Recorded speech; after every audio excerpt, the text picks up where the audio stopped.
SNX Marathi, Siddheshwar news express, सत्यासाठी SNX सोबत।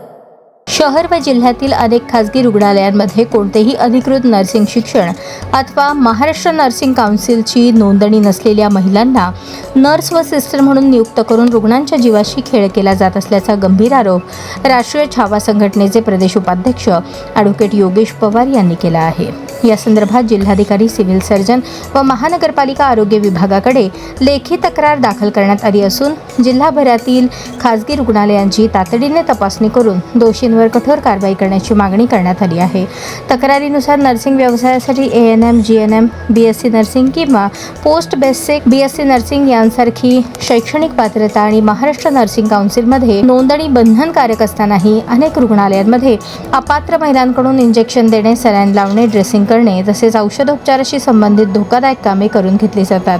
प्रशिक्षित नर्सला किमान 10 ते 25,000 रुपये वेतन द्यावे लागत असल्याने काही खासगी रुग्णालये कमी खर्चासाठी अप्रशिक्षित महिलांना 7 ते 8,000 रुपयांमध्ये नोकरीवर ठेवत असल्याचा आरोप करण्यात आला आहे। या प्रकारामुळे गंभीर वैद्यकीय चुका होण्याचा आणि रुग्णांच्या जीवितास धोका निर्माण होण्याचा संभव आहे। राष्ट्रीय छावा संघटनेचे ॲडव्होकेट योगेश पवार यांनी प्रशासनाला 15 दिवसांचा अवधी दिला असून या कालावधीत तपासणी व कारवाई सुरू न झाल्यास सोलापूर जिल्ह्यातील प्रत्येक खासगी रुग्णालयासमोर जन आंदोलन छेडण्यात येईल। तसेच बोगस नर्स ठेवणाऱ्या रुग्णालयांची नावे जनतेसमोर आणि सोशल मीडियावर जाहीर करण्यात येईल असा इशाराही देण्यात आला आहे।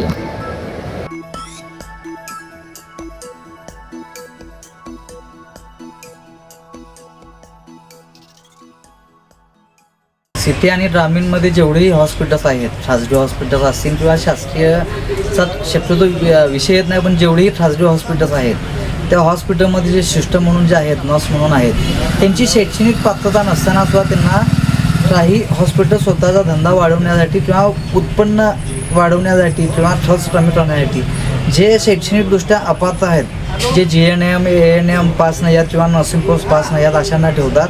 त्याच्याने जेही पेशंट आहेत त्या पेशंटच्या जीवितास धोका होण्याची शक्यता आहे। म्हणून आमचं छावा संघटनेच्या वतीने निवेदन आहे की जेवढेही हॉस्पिटल आहेत त्यांची तपासणी व्हावी आणि ज्यांची शैक्षणिक पात्रता नाही आहे किंवा जे हॉस्पिटल शैक्षणिक पात्रता नसणाऱ्या व्यक्तींना किंवा स्त्रियांना नर्स म्हणून, सिस्टर म्हणून सेवेत ठेवतात त्यांच्यावरती गुन्हा नोंदवण्यात यावा, त्यांची चौकशी व्हावी आणि त्यांचे हॉस्पिटल 7 दिवस सस्पेंड व्हावे अशी आमची मागणी आहे। अन्यथा 15 दिवसामध्ये ह्या जर तपासणी होत नसेल तर 15 दिवसामध्ये प्रत्येक हॉस्पिटल पुढे आम्ही ठिय्या आंदोलनाचं छावा संघटनेच्या वतीनं आंदोलन करण्यात येईल हे माझं मागणी आहे शासनाकडे।